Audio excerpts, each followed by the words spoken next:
Hello and welcome. I am a storyteller. Welcome. This is the World of Atlantica, a tabletop RPG project being designed for Pathfinder 2nd Edition, Old School Essentials, and other game systems. Today's episode is going to be a fusion of Pathfinder and the OSR.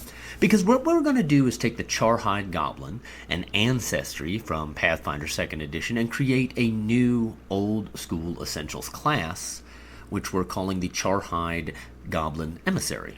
Why, do you ask? Well, because science. And because as great as the Goblin class is for Old School Essentials, and that comes to us from Carcass Crawler issue number 1, that class is more of a warrior class, and really a mounted warrior class, once you consider the wolf affinity ability that allows the goblin to obtain a wolf or maybe even a dire wolf mount.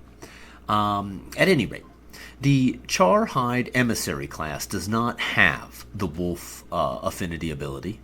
It doesn't even have D6 hit dice like the Goblin class. We're going to keep this one at D4. And they do have a strong attack and save bonus. This is more of a skill monkey class, a mixture of deception and diplomacy. And that's the emissary's wheelhouse. One of their main bonuses also is a diplomatic bonus. That's a +1 to all reaction rolls. And this can be huge in game, even though it might not seem like it. Especially in old school games with random encounters. Besides that, they also have a number of thief skills. Climb sheer surfaces, find or remove traps, hide in shadows, move silently and open locks, most notably not backstab. And with all that said, what's so good about this class then? I mean, well, it's a much easier progression path than the Goblin class. Instead of 2,000 experience, you only need 1,200 for level 2. And to top all of this off, a Charhide also gets a +2 bonus versus any saving throw featuring fire. Now, in the World of Atlantica setting, the Charhides come from the continent of Sar, which is a place south of Icaria. And specifically, they control most of the trade that travels from the wealthy kingdoms in southern Sar through the mountain passes and the deserts of Sar to the ports on the north, and from there to places on ports on Icaria and on the infinite isles of Ixothar. And this trade focuses on gold, plants with magical properties, and slaves. Now, I thought about giving the Charhide Emissary some spellcasting ability, but not every class really needs that, and we've made a few of those lately here.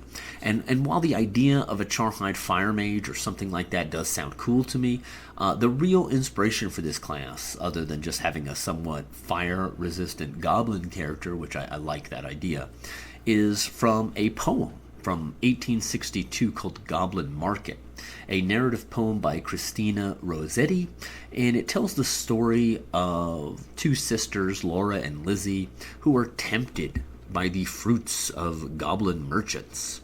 Goblin Market begins, quote, "Morning and evening, maids heard the goblins cry, 'Come buy our orchard fruits, come buy, come buy.'" Anyway, the World of Atlantica is a grimdark place, and the Charhides act as middlemen in a long-distance slave trade. And an adventuring Charhide might be one who finds that trade a bit unsavory, or perhaps a Charhide character is simply someone who went off on a long-distance trading voyage and somehow ended up living the life of an adventurer instead of completing their journey. Mishaps at sea from weather or pirates, perhaps. Those who venture long distances for trade can obtain great wealth, but they also risk an awful lot. Now, the Charhide Goblin has requirements of Dex and Charisma being 9. The hit dice, like I said, is 4, a maximum level of 8, which is pretty standard for a lot of non-human classes, I should say. They can use leather, chainmail, and shields, or any weapon appropriate to their size. They retain their defensive bonus against larger than medium, larger than man-sized opponents, a +2 to armor class. They keep their infravision of 60 feet. Like I said, they've got these thief skills. They can also detect secret doors, 2 in 6 chance. Listen at doors, 2 in 6 chance. And I mentioned, I think, all the thief skills and the reaction rolls. At any rate, if you want a free copy of the Charhide Emissary class for your game, as well as other free-to-use old-school essentials classes, monsters, and maps, as well as NPCs for Pathfinder 2nd Edition, please check out the World of Atlantica Discord channel, linked below. And of course, please like and subscribe for more content just like this. Peace!